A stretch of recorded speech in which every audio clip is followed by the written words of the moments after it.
Oh, let me tell you something. Bustin' makes me feel good.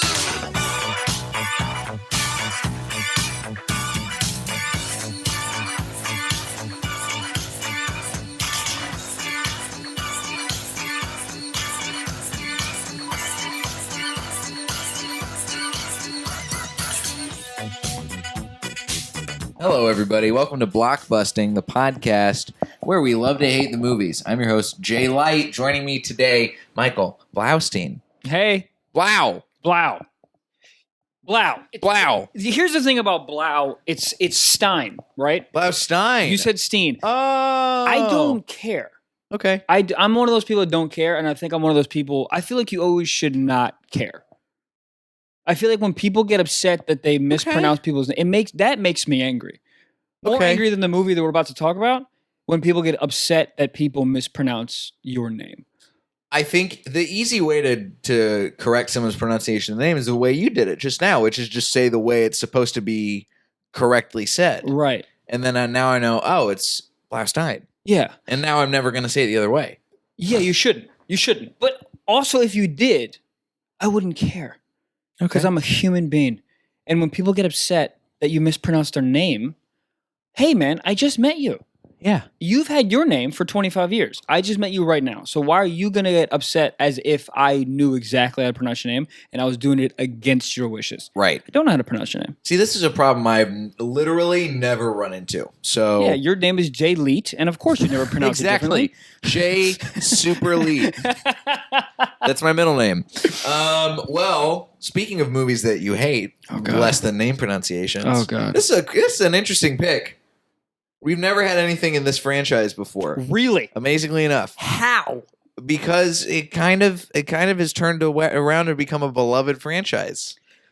That is the Fast and Furious Tokyo Drift. The Tokyo Drift one is the most horrid of all of them. And I actually enjoy the franchise because it's like you watch those movies with the lens of this is gonna be horrible, but you let it go because you're like, oh, Fast and Furious, the cars are great, Right. the act, blah blah. This movie just makes me all of the things that you're supposed to let go from this franchise, I can't because it's so extra bad. Really? So extra bad. Dude, the acting.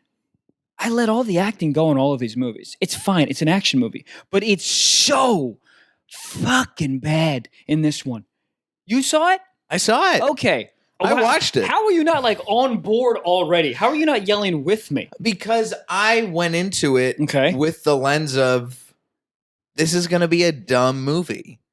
And it fucking delivered. Listen, it's a dumb movie. It's a dumb movie. I'm fine with it being dumb. But it's so extra dumb that because I've dabbled in film before. So you can be like, dude, you can make an adjustment, like a little adjustment. Mm-hmm. There was just multiple times where I was watching, I literally had to turn it off. I just pause it because I had to be like, what is happening? Dude, interesting. There was one that literally I yelled in my room.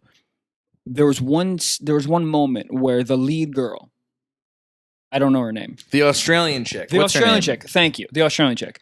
So they only have Lucas Black and Bow Wow listed as the stars in this. So I have to go look through this. That's how bad the movie is. Natalie Kelly. Okay, Natalie Kelly, listen. I actually looked at IMDb because I was like, I need to know what happened. This was her first movie. 2006. Her very first movie. So I understand there's nerves and all that good stuff. I don't want to get on her too hard. Mm-hmm. But there were so many moments in her performance that I was like, where's the director? Where's the director? You just say, hey, cut.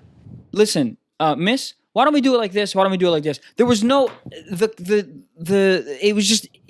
didn't try.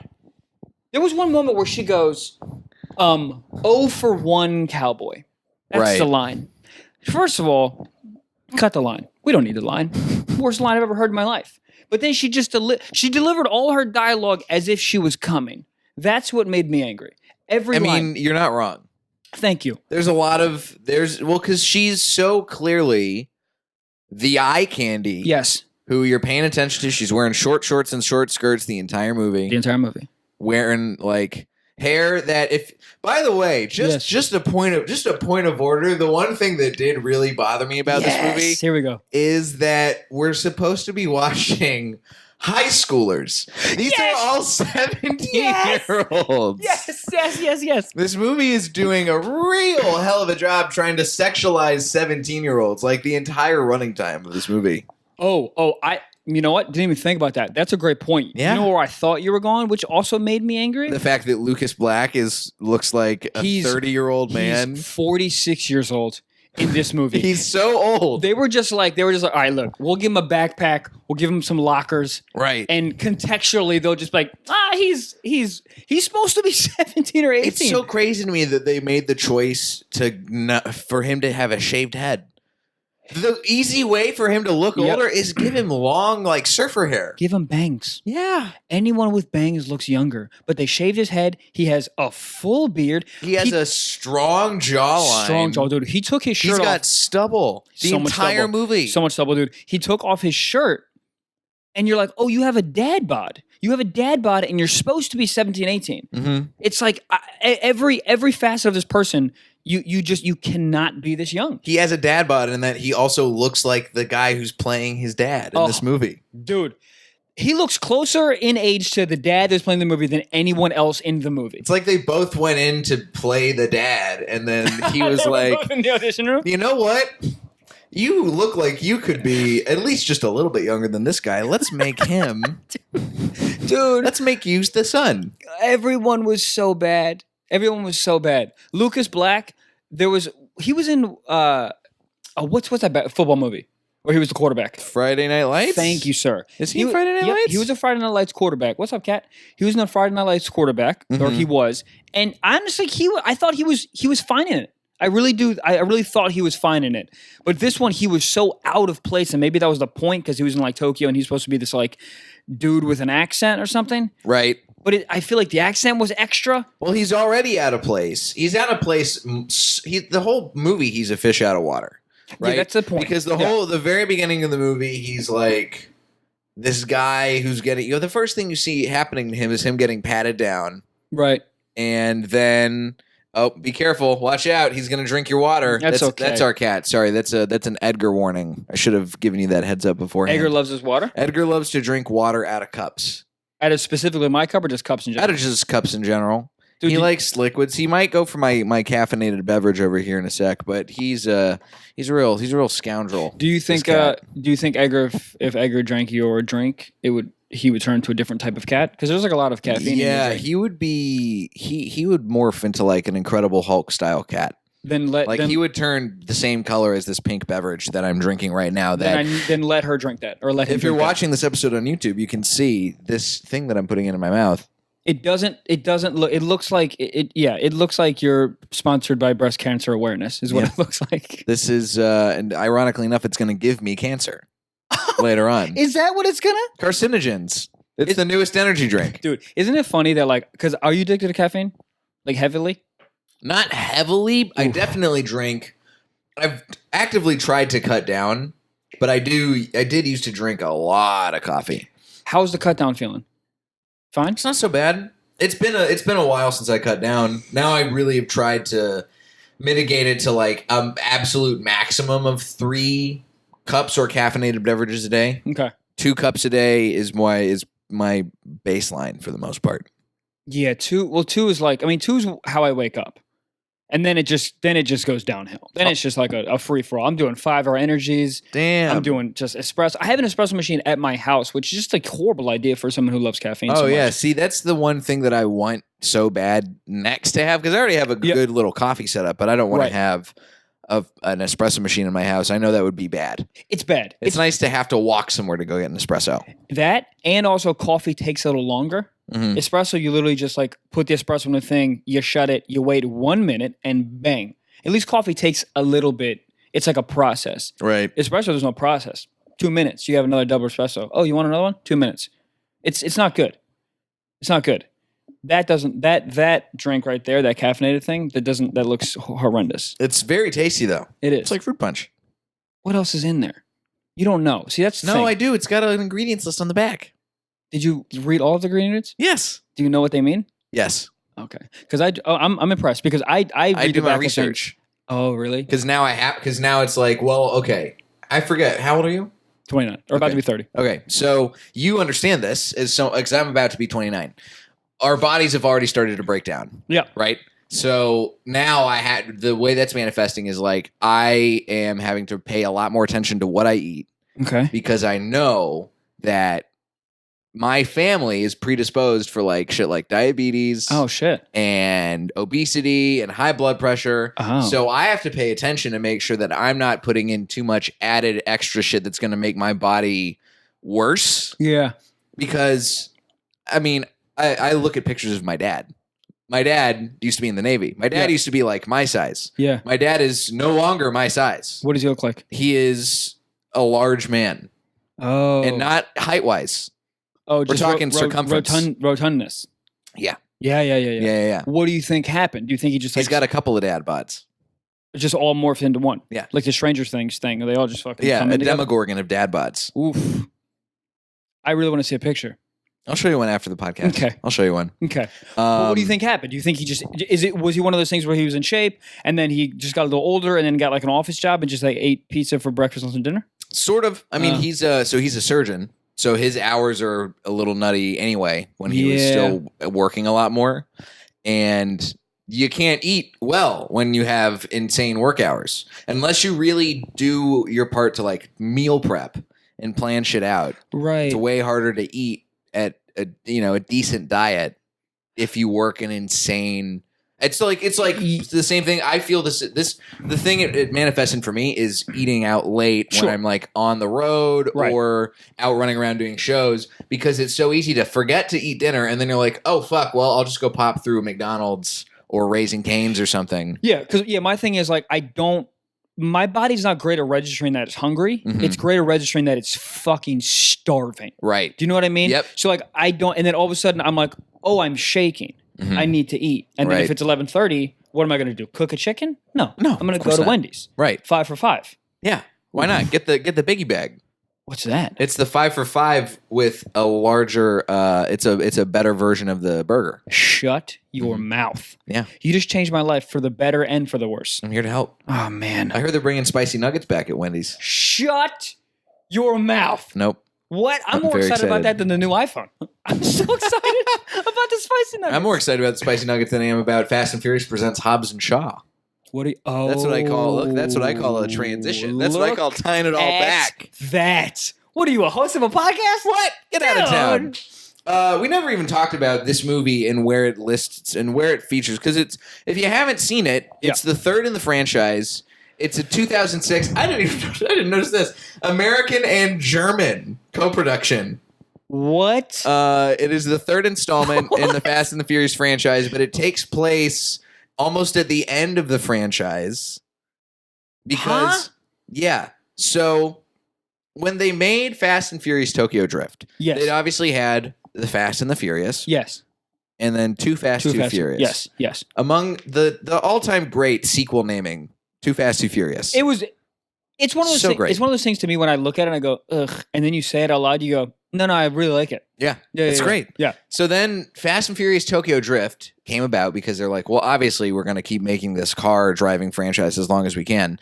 But they couldn't get any of the actors who were in either of the original two Fast and Furious movies.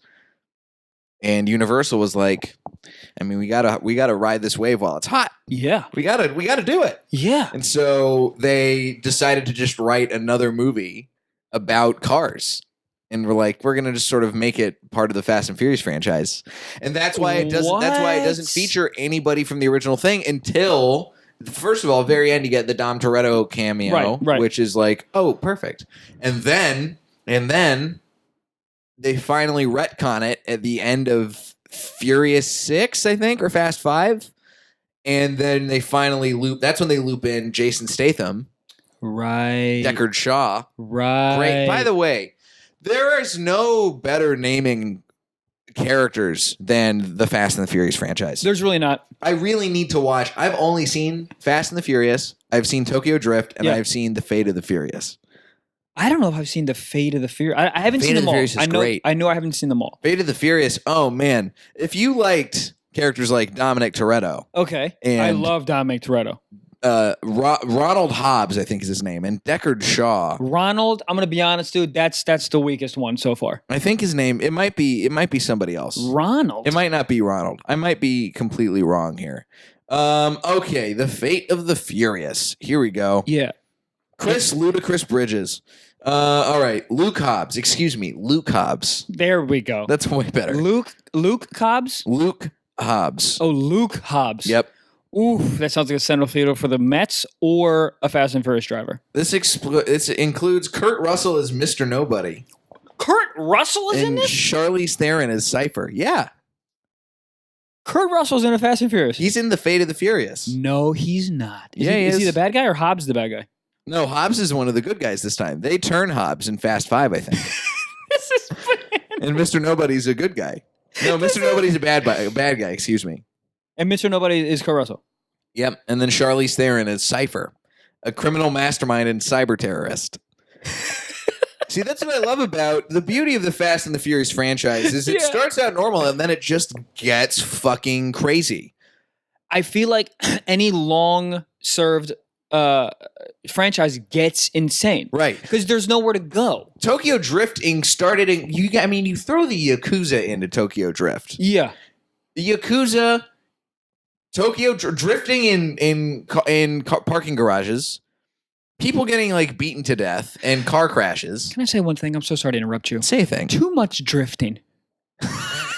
Can I say that? It's right there in the movie title, though. Too much What drifting. did you expect? Okay, let me put it to you like this. All right, Jaws. Oh, Jaws, it's in the title. We don't see the shark so much. You know? Right. Tokyo Drift. There's gonna be drifting. I love it. But let's not drift all of the time. But Jaws They're is about building they're- suspense. They're driving. Tokyo Drift is about the drifting. They're driving to like Burger King and they're drifting to Burger King. We don't need so much drifting. Less drifting. Drifting's please. a great way to get around that tight curve in the drive-through line. It is, but you're overusing drifting, and then when you're at the end of like the big race, everyone's drifting. No one cares. Too much drifting up top, and now you're getting to the drifting at the end, and it's like, first of all, the montage of when he learns to drift. Oh yeah. Okay, big plot thing, and let me ask you about this plot hole that I feel like. Right. So he comes to Tokyo. Nobody knows him. Right. Correct. Nobody knows him. Except for his dad, who's like he's introduced as being a shitty dad because he's hooking up with some sort of a Japanese prostitute. He walks in and there's just a prostitute in there, and then never say anything again. Right. Wouldn't you be like, is that a prostitute? I mean, the kid's clearly not in a place. This movie does not care about fleshing out its characters. They don't care. Which is totally. I mean, They care because they're leaning much towards into drifting. right. They're too The cars focused are the about characters drifting. in this movie. That's it. That you don't need. I mean, Bow Wow's character's name is Twinkie in this movie, Dude. and his whole thing is like, I'm the funny black guy who fucks all the Asian girls because they don't understand me, but I make them laugh somehow. And he just sells them Air Force Ones. Right. And I guess they love it. Every single time he has Air Force Ones in his hand, and the Asian women that are wearing almost no clothes are losing their minds for Air Force Ones. If he can get them, just order them online. It's 2006. It's not like an 85. Just Right. order them online. Why are you getting them from Bow Wow? Bow Wow is just like, who was first, Ludacris in this series or Bow Wow? Ludacris. Okay. Chris Ludacris Bridges shows up in The Fast and the Furious. And then they were just like, oh, we need like another. Right, like I said, there's no crossover. They couldn't do it. Everybody was like tapped out after 2, and Universal was like, no. We're gonna keep this going. Do you think it was like a scheduling issue for the other actors, or they were like, no, we don't want to do it? I mean, here's the way I would like to believe it went down. give it to me. Is that this is too early on in the franchise for people to see the potential that you could get to. Really? I don't think that the people who wrote and created Fast and the Furious thought it was going to be 9 movies long with enough star power Yeah. to create their own spin-offs. I get what you're saying. Hobbs and Shaw is canon, but it's a spin-off, baby. It's a completely separate from the movie. They had people mad at Hobbs, at what's the fucking guy's name? Jason Statham. Dwayne The Rock Johnson. Oh, okay, yeah. Tyrese and The Rock got into a Twitter fight They because did. Tyrese felt slighted because his character, Roman Pierce, Yeah. didn't get a spinoff before Hobbs and Shaw did. Oh, this is recent? Yeah, this is like last year when they were filming Hobbs and Shaw. Dude, so this is not the first time that Tyrese got upset at The Rock for this franchise. No. This is like remember when Tyrese like sort of went insane because he was like, I'm poor, I have no money, I have kids, and The Rock is taking all my shine. Mm-hmm. Do you remember that? And then Will Smith, remember that. Will Smith like gave him $1 million. Can I tell you a story? Please, I want all the stories. I never have gotten a chance to talk about this on the podcast before. Please, I'm excited. I met Tyrese once. No, you didn't. I did. So, all right. I love Tyrese, by the way. He's something else, man. I met Tyrese. So when I was in college, Okay. I was a film student, right? Okay. And there's this thing that it used to exist, and it still exists under a different form now. But there's this thing called the Sprite Refreshing Films Contest. It used to be Coca-Cola. Then Sprite took it over because they wanted it to be cool and hip because that's Sprite's brand. Sprite's brand is like cool, hip, urban. Right. And then now it's Coca-Cola again. Now it's a Coca-Cola Refreshing Films Contest or something like that. Okay. But I went to a school, and we were one of the schools that was allowed to enter this contest. And basically, the whole premise was you write a script. Okay. And it's a real short thing. They want it to be like a short film, so like 3 minutes long tops. And it has to feature Sprite. Basically like a long commercial involving Sprite. Mm-hmm. And if they like it, then you get $15,000 to make this thing. And to make what thing? I'm sorry. To make the script that you wrote, to turn it into a short film, and then they have this voting process and blah blah blah. Yeah. So I enter and I win from my school. I am the winner of this chance to make this movie. So I become one of the 6 finalists. As a finalist, you go to CinemaCon. Okay. Where you are recognized at this, because CinemaCon is it's a movie theater conference. It's not a movie industry conference. It's a movie theater industry conference. So you're walking around, and all it is, it's like, hey, come try out our new popcorn. Really? Yeah. Just as like AMC's there, like, yo, you want to fuck with these Slim Jims? Yeah. Okay. Do you want to try this new hot dog cooker that cooks hot dogs a little bit more attractive than the rollers? Come talk to us. So it's literally for like, it's for movie theater owners. It's for what? And what they do is all of the studios will come together and they will show trailers and be like, this is what we project. And so we were also sponsored by Universal. So Fast and the Furious, I think it was Fast 5 that was out at the time. Okay. And so they were like, this is crazy. You guys are going to get to meet Tyrese and talk to Tyrese. He's going to talk to you about an hour and have a Q&A with him. Yeah. And he comes in and he's like a fucking mystical guru man wearing a white suit. No. And he's saying shit like, the world is a canvas upon which you can think your thoughts. Oh, hold on. And he's like, hold on. Is he saying this like directly to you, or like he's saying this to the 6 speech? of us? Sorry, there's 8 of us. And so we're all just like film students. And I'm the youngest kid. Everybody else is in grad school. Okay. Everybody else is like film graduate programs. I am a 20-year-old. Oh, God. Just here, just like, tell me more, Mr. Tyrese. And he gives us all copies of his book, which I no longer have because... You lost the book? No, I gave it away. Listen, I got to put this Tyrese magic back out in the universe. You're right. It's too much from just me. You're right. Because he's there and he's like, he's like, look around at this room that we're in right now. We're in Caesar's Palace. We're like in a Caesar's Palace. Okay. The suite that they told us is what they based The Hangover off of. Is the suite like they got. Okay. And he's like, this is crazy. He's like, this room is art. Because somebody thought, I want to make a room that looks like this. And then they made it happen. That's art. And what you guys are doing, you're also making art. Because the world is a place where you can say yes to things. This is what happens. This is what happens when there are too many people around you saying that you're a genius. This is what happens. And then you think that your thoughts are like these genius level, like just Jesus would say these if he was still alive. Yep. But he's talking like a fucking fortune cookie. He's literally wearing a white suit and like giving us tips. You're not Buddha. You're not Buddha. You got a great smile. You got a great singing voice. Your acting's not bad. Great bod. But that's all you got, man. Mm-hmm. You haven't done enough. You haven't, like, you know what I mean? This like is why people who grew up riding the bus shouldn't have confidence. Hilarious.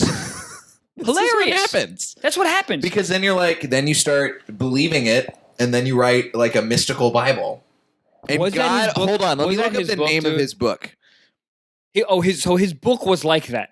His book was like, these are... His book was like that. His book started out as like, this is my story. Yeah, which is fine. And then it became like... Oh, no. Oh, my God. Hold on. Let me look up the name of his book. These mystical, like, hot takes he was having? Yeah. Oh, please. I need this book. Oh, my God. I need this book to be like, the book is called How to Get Out of Your Own Way. I feel like he stole that title. And then right after it, he co-authored his second book called Manology, Secret of Your Man's Mind Revealed.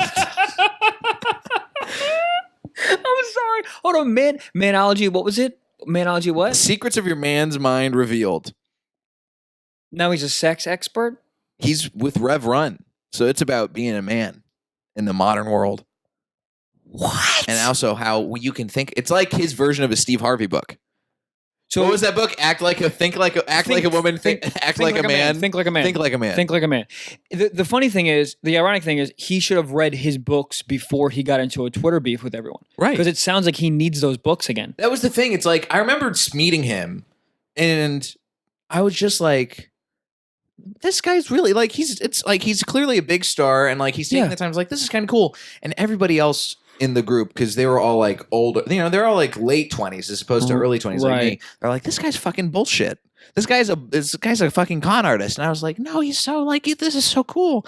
And then I see him doing all these arguments later on, and I'm like, what the fuck? Isn't it interesting how life experience will allow you to see something with a completely different perspective? Mm-hmm. Like when you were younger, it's with stand-up too. It's like when you're younger, when you first started, you look at these dudes that are ahead of you at clubs and you watch their sets when you first start stand-up and you're like, oh my God, these dudes are the funniest people ever. They crush every night. It's crazy. Right. Blah, blah, blah. And then 8 years later, you like remember their acts or see them again. You're like, oh, these dudes are borderline not good. Right. They just can get laughs. So when you first started, you were just bombing consistently. So you're looking at them as if they were gods. It's the same thing. Like you were young, so you're looking at Tyrese and you're like, yeah, everything you say is the truth. Or like you're just, you know what I mean? Was like, I was still developing my ideas about like what creativity was and what art was. And I was like, yeah, great. And now I'm, it's 10 years down the line almost. And I'm like, no, that's all bullshit. It's all, dude, yeah. The world is a canvas upon which for you to think your thoughts. What? What does that even mean, dude? I don't know. Some vague fucking thing you read on like the bottle. It's like a Snapple fact. It's like stuff that you piece together someone's inspirational Instagram quotes while you're scrolling through their feed and you didn't actually read anything. So it's just like you're playing a Mad Libs. A Mad Lib, yeah. It's the quote that you would read, like you would read that quote and you look up the picture and it's like some girl with like big boobs, like caramel all over, and she's like, "Life is your canvas." Right. It's like, no, your boob. You got boobs. And that's the thing. That's to tie it back again. Look at my good transitions. If you get back to this movie from there, I'll be so excited. This movie feels like I said, everybody else in the movie's gone at this point, right? No, the cast is like, nah, fuck it, we're out. Right. And Universal's like, no, we see the potential. We're going to squeeze all the juice we can out of this franchise. And so they roll the bingo ball machine, and then the story came out, and they're like, Japanese people. Okay. We can make this work. I think they were in the meeting room and they were just looking around, and then they all at one time they saw all the cars that were in the movies and they go, okay, all of these are Japanese cars, so let's just put it in Japan. Right. Let's just put it in fucking Japan. And this is the first time they got Justin Lin to make a movie. Justin Lin, also, by the way, not a Japanese director. He's Chinese. And they probably saw that because this is 2006, and they didn't know. Close enough. Yeah, they didn't know. 2006, they weren't looking. Right. They're not. This is way before anyone's woken up to like really investigate, what's the difference between Japanese kanji and Chinese characters? Who knows? Also, they were like, what does he speak? Japanese? No, they're like, what does he speak? Chinese? Mandarin? They don't know the difference. Right. It's called Japanese at that point. They don't know. Exactly. So they make this movie, and this is clearly before they finessed it enough to do what they do with the franchise. Because like I said, I haven't seen enough of the Fast and Furious franchise to really analyze the films as much as we're analyzing this one right now. Yes. But they changed genre. Like, it started out as cool car action movies, and then it becomes a heist movie. Yep. And then it becomes a tragedy. And then it becomes a spy movie, like James Bond shit. Right. And now Hobbs and Shaw, it's like clearly being posted as a superhero movie. Right. Which that's the vibe they're going for now. And I don't know what's going to happen with Fast and Furious 9. Dude, I really think they just look at what is working. Like, what type of film is working. Right. And they go, okay, let's put some cars in it and some hot women and dudes with big muscles. And let's just do that. Right. Like, I see a trailer for a movie where Vin Diesel drives a car between buildings in Dubai. Yeah. And the first thing I think is, I definitely want to see that. Yeah, it's so weird. Because you can't not want to see that. What is it? What is that? It's like the lizard brain shit. Yeah. Because is it just like shit when you were a kid? Like, you were like, when you were a kid, it's like driving fast, women, men with big arms. Oh, and you have to see it. And you think you're sophisticated enough to be like, come on, man. I want to watch I want to watch a PTA movie. That's what I want to watch. But then you see cars in Dubai and you go, well, yeah, I'm going to spend $17. And that's why I watched Tokyo Drift with the same. I watched it with that same, like, I think I was fully in lizard brain the entire time the movie was going on. Because I'll tell you, I don't think it's a particularly great movie. No. I don't think it's bad, but I don't think it straddles the line. It's like completely solidly average because there's a lot of stuff in there that I'm like, I was clearly checked out. I was like texting a lot and like not really paying attention, like doing chores. But God damn it, I love watching cars drive fast, and I love watching hot girls be like, "Look how fast that car is! Look at how cool this guy is that he did donuts. I'm going to give him my phone number." That part, I mean, all of it. Okay, listen. This is how bad the movie was to me because you have to watch those movies with your lizard brain. But this is how bad this one was. I was watching it with my lizard brain, and it was still heinous. That's how bad this movie was. I couldn't, dude. He speaks Japanese at the end? When did you learn that? Right. When did you learn that? Who taught you? Right. It took you longer to learn how to drift than it did for you to learn Japanese? He's talking full sentences at the end. Yeah. I have no idea how long time takes place in this movie. Everything feels like it could have taken place over the course of a week. These montages don't do the movie any justice. And the montages are all the same. Yeah. People drifting. The whole thing is drifting. Yep. They go, can we make a movie about drifting? The whole thing? And then someone goes, I got it, dude. Right. I know how to do it. I want to ask you a question, and I have an answer for this question, and I'm pretty sure it's going to be different than your answer. Kill the director. No, I would say there's definitely people in this movie who should have been killed, but yep, go. So, what do you think this could have been changed in this movie to make it a good movie, and not just boilerplate sub lizard brain shit? I think that okay. So the gentleman. Well, spoiler alert. You can spoil. We've spoiled everything. This movie, if you haven't. My general rule of thumb is if it's been a year since the movie came out and you still haven't seen it, you can spoil it all the fuck you want. I love it. So I would change a couple things. One, first of all, I forget the woman's name, and I'm so sorry. It's your first movie, so maybe you were nervous. Fire her immediately. Okay. Fire her immediately. All right. She's done. Get a real actress that can actually just be in the role. Every moment, I just didn't believe her at all, and it took me out every fucking time. You're saying shitty lines, I get it, but you can say shitty lines with some authenticity. I just really didn't like her, and it took me out every single time. Sean Black? Lucas Black. Lucas Black. No accent. Do that. Talk regular. No accent. We get that you're fish out of water. We don't need to be like, oh, fucking there's cars over there, man. No. Change the accent. Just regular. Regular's fine. Dad, no hooker. No hooker. Okay. We know that you have a shitty life. You put him in a closet. That was his room if you haven't seen it. Right. Lucas, his Sleeping room, in a closet. Sleeping in a closet. So immediately when you walk in and have him just drinking beers. That's fine. He's a deadbeat person drinking beers. Right. Oh, your fucking room's in a closet. All right. We already know he's horrible. Kill the hooker. Not kill her, but she's Get rid of her. Get rid of her. We don't need her. And this is the biggest change I would make. You know the Asian gentleman that died in the movie? Or Yes. quote unquote died? He was by far the best actor. By far. I loved him. I thought his character was great. So great. Doesn't even get billing on the poster, No. which is a shame. We could have No. avoided so much drama over the past several years about representation if they had just given this guy Sung Kang, if they had just Sung given Kang? him his due He was so good. and put his name on the poster next to Lucas Black and Bow Wow. Bow Wow. Also, we don't need Bow Wow's character, to be honest. We don't. We don't need Bow Wow's character. But I just want to see more. I'm so sorry. What is the Asian gentleman? Sung Kang. Sung Kang. I would put him as the lead. I understand the fish out of water thing doesn't work as well as if he's Asian, but like he was so good that I'm like, just let him play it. Right. Let him play it. Those are the things I would change. You? I think, okay, first of all, I want this movie to get dark. And that love it happens already. at the very beginning of the movie when it starts out so fun and then Yeah. they have this race in the housing development. Yeah. The cheerleader and quarterback, Yeah. when they crash into that concrete Yeah. post, Yeah. they both die.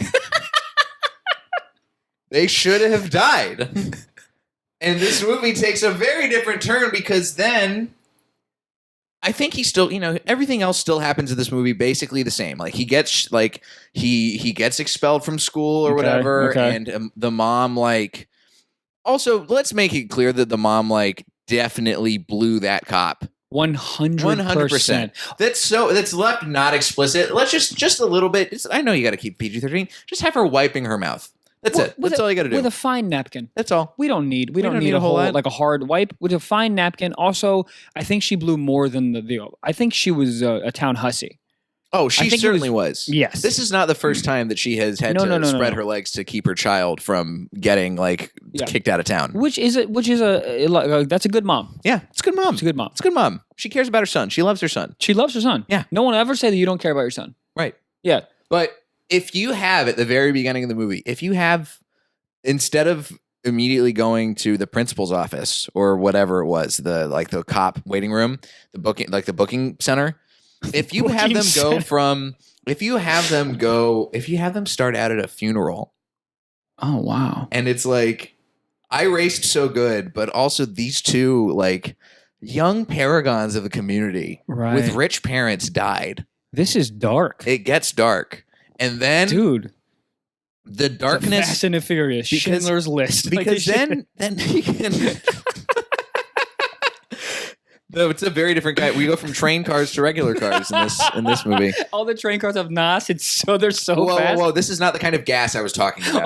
Oh! Get it together. So he, because then he has this whole reason of he's out darking the girl in this movie from the get-go because she's just my mom died. She was a hostess. That's a hooker. And she's doing all the stuff. And then he's like, oh, I fucking am responsible for the deaths of two people. Right. And then they can have this moment of actual character growth where instead of he being we're both outsiders, she can be no, you're not. They did that to themselves.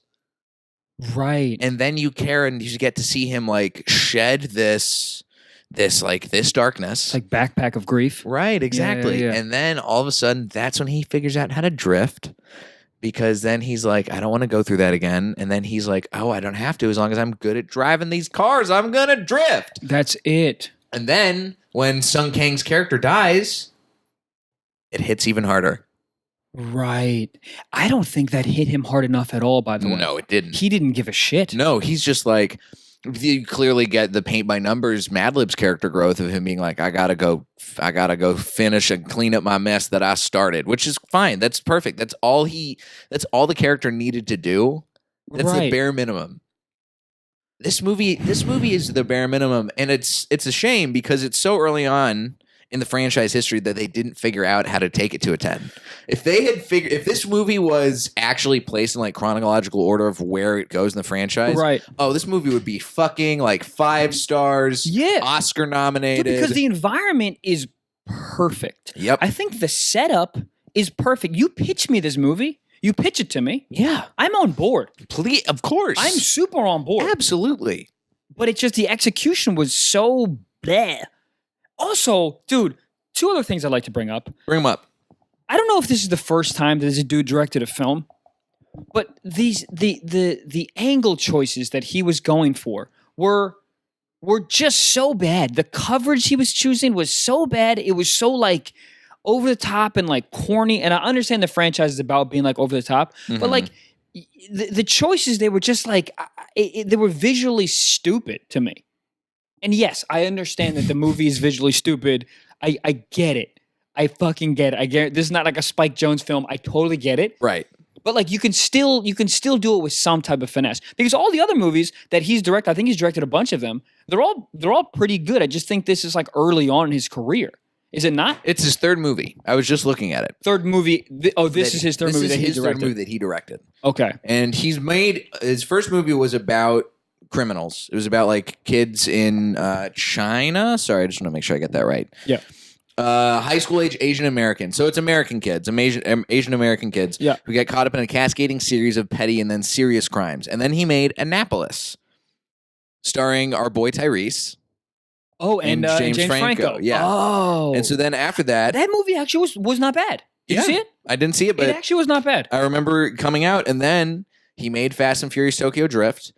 They approached him because, again, this is so very 2006. They're like, hey, you're an Asian guy. Do you want to make this movie about Japan? Of course, dude. And he said, listen, I'll make it, but I want some conditions. This is a direct quote from him. I'm so excited. The script presented to him was about cars drifting around Buddhist statues and geisha girls. That's how they pitched it to him? Is that what you said to me? That's how the script was originally formatted. That's what it was originally, basically like the most stereotypical thing possible. They're like, oh, let's get an Asian guy to direct this. And he was like, okay, hang on a sec, guys. Oh my gosh. Let's fucking cool it for a minute. That is crazy, dude, because it was still on the line of, I mean, it's 2006, so it's Right. We're not as like woke, whatever, into 06 as we are now. But there was some borderline shit in there that was going pretty like stereotypical. But that pitch is hilarious. Right. That you want to drift around orange chicken? It's like a video what? game. Yes. He made it much more grounded, which I appreciate. Which is not a thing that I ever expected to say about a Fast and You know Furious what? movie. You know what? I might take everything back. If that was the original script and he brought it to here, he might be the best director in the entire world. Hey, why do you think he's been able to make all of the other movies in the That's true. franchise? That's true.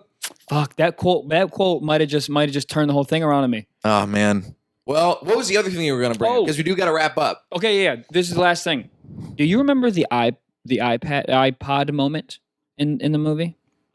Oh, when he's having the fight and then he gives him the iPod? Right, and he gives him the iPod, right? Okay. So he's fighting this Asian dude. Bow Wow is getting the shit kicked out of him. By the way, by this Asian man who apparently Little Bow Wow sold him an iPod and it broke. Hey, be respectful. He's regular Bow Wow at this point. He's an adult. My bad.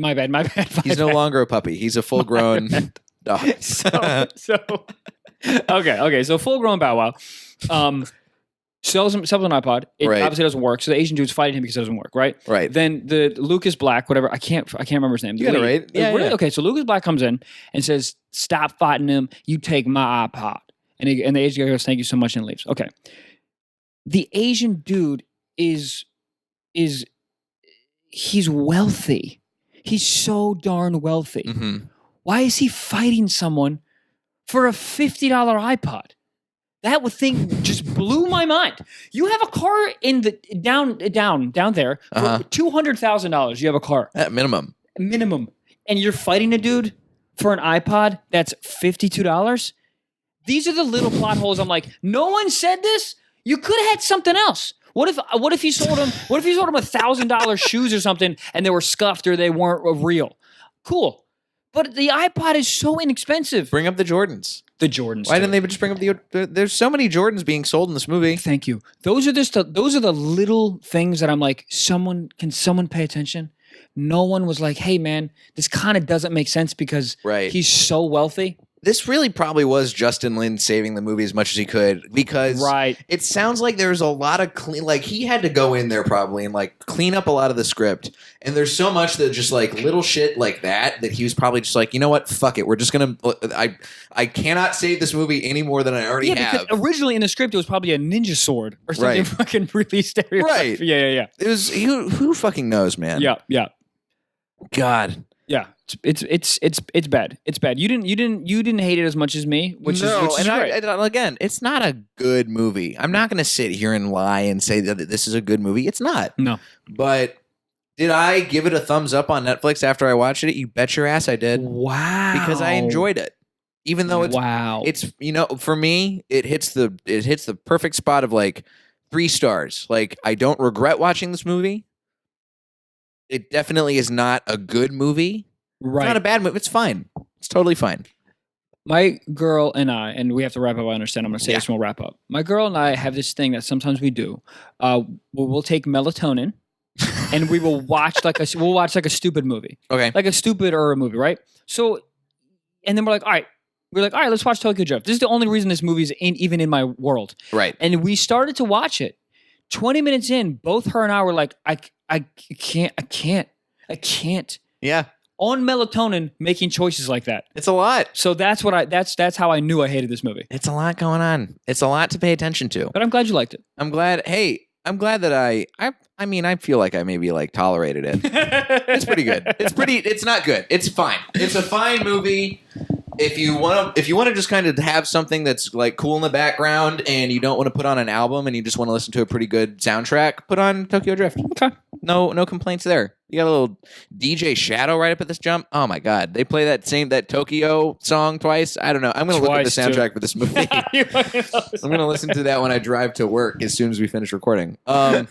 Michael, thanks so much for coming in. Buddy, thank you so much for having me, man. I'm so happy that we got to record this. This is so fun. I got to go watch the rest of the Fast and the Furious franchise now. Me too. I'm actually interested. I want to see how he grows as a director. I will say, go watch the Fate of the Furious is fucking beautiful. Really? Yeah. I'm excited, dude, because the first 2 I really loved. Yeah. Yeah. I need to get in there. They go past their grown. They figure it out. Anyway, where can the listeners who listen to this podcast come and find you on the internet? They can just go to Instagram. It's a Blau Comedy, BLAU Comedy, and that's Instagram and Twitter. But yeah, you guys can find me. I post all my stuff on there. So you can follow me at Diet J on Twitter and Instagram. jlightcomedy.com for show dates. But guess what? If you are in Europe, in Scotland specifically, I'm going to be there for the whole month of August practically.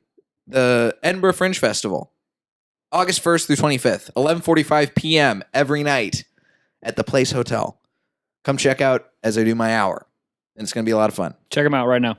And if you like the podcast, subscribe, tell a friend, and join the Facebook group because that's going to be a good spot for it. Anyway, thanks so much. Thank you so much, man. This has been Blockbusting. Go see something good for a change.